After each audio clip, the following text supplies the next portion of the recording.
Welcome back to the motorBench Development Suite video series. In this video, I'm going to discuss the Motor Control Application Framework, or MCAF, and some basic information about field-oriented control. The MCAF is a firmware framework for motor control applications that use dsPIC digital signal controllers. motorBench Development Suite generates the source code from this framework. I can access the MCAF User's Guide right from the motorBench Development Suite's landing page. So to get to the MCAF User's Guide, I'll type in motorBench here on the landing page. And I can see that the motorBench Development Suite landing page link shows up. Click on that.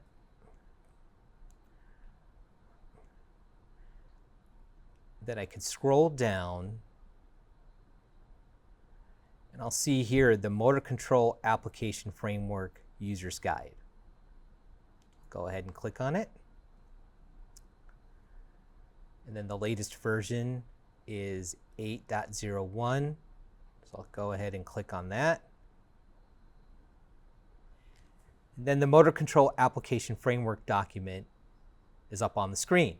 So the User's Guide is a helpful resource when you need to learn how to integrate your application-specific code with the code that is automatically generated by motorBench Development Suite. Now, a good place to start in this document is the architectural overview section.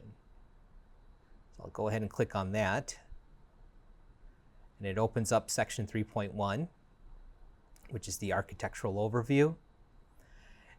And this page provides a detailed overview of the MCAF and high-level descriptions of the modules and components that are available in the framework. If I go back, I can also click on naming conventions as one of my starting points. And the naming conventions section is also very useful. It lists all the prefixes that are used for the functions and data types, making it a very helpful reference when you're creating your application code. Now, if we go back, we can click on section 4.4 under Components to open up the Field-Oriented Control section. And this section of the MCAF provides helpful information on how our devices implement field-oriented control. This figure 4.2 is a block diagram of MCAF field-oriented control. So what I can do is I can click on it, and then it gives me a listing of all the symbols, program variables, and the descriptions in this data flow diagram. So this diagram shows how two stator currents from the motor are measured by the ADC. The signals are then fed into Clark and Park transforms, which convert these signals into time-varying quadrature current values, so namely I alpha and I beta. The outputs of the Clark transform are then input into a Park transform and position and velocity estimators. The Park transform converts the time-varying quadrature current values into direct axis and quadrature axis currents, which are labeled as ID and IQ. And these are used to control the rotor magnetizing flux and torque output of the motor.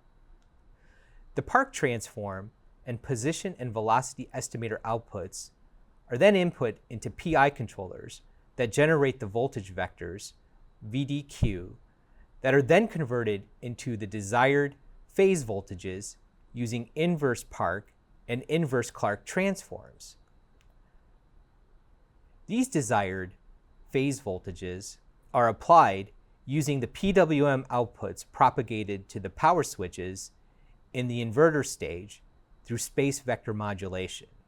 I can click on symbols in the outputs to find out the program variable names and graph them on the X2C scope plot in MPLAB-X IDE. So for example, I'll use the dsPIC 33CK development board to measure a few program variables in the FOC loop using the X2C scope view. So I'll start this by opening up an existing project ahead and open the sample one that we created before. Open that project. And we see under the project window that it's opened.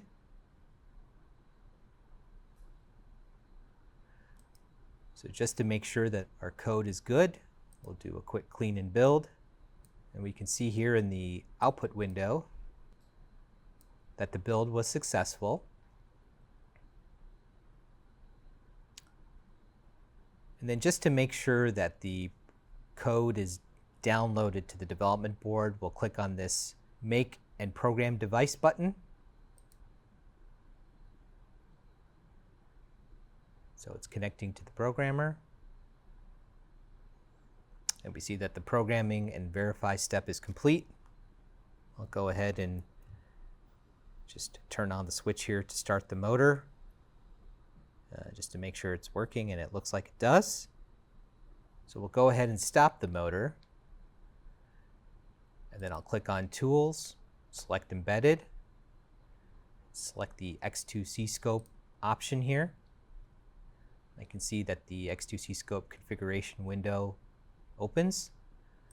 I can select a project, and it'll be the sample project that we have loaded in the projects window. I'll select the appropriate COM port, and I'll click on the disconnect button, and then I can see that it's connected.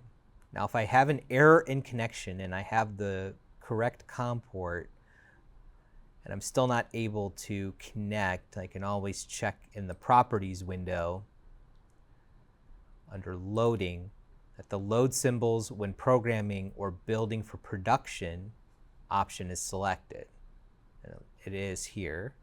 I'll click OK. Go to Data Views. We'll open the scope view. And so we now have the X2C scope opened. I can go back to the MCAF data flow diagram here for the FOC, and I can select various program variables that I want to monitor. So I can select the measured motor phase currents.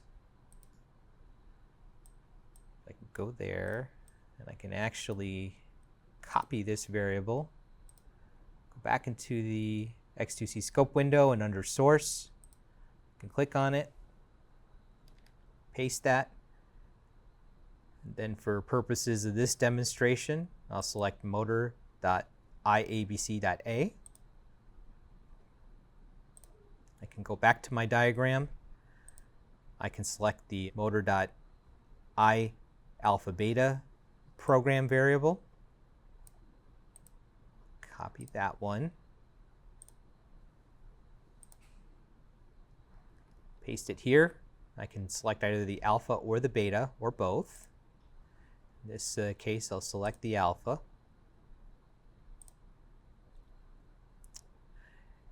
And then I can pick various signals inside of this data flow diagram. So I'll go ahead and select the motor.theta electrical. And I can copy that one.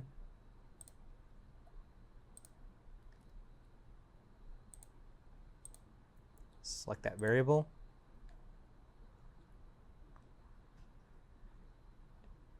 And then if I wanted to see the desired phase voltages, I can select this motor.VABC signal. Copy that. We'll select motor.VABC.A. And if I want to see what the duty cycle output is going to be, I can select this DABC, motor.DABC program variable.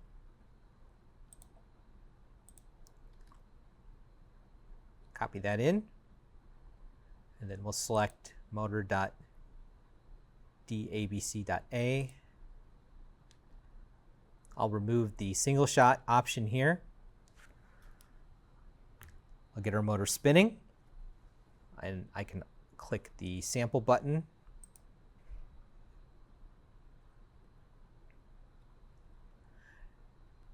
Okay, now I can see the performance of the FOC algorithm in the X2C scope plot. Check out the next module for more videos on using motorBench Development Suite. In our next video, we will cover more advanced features and techniques.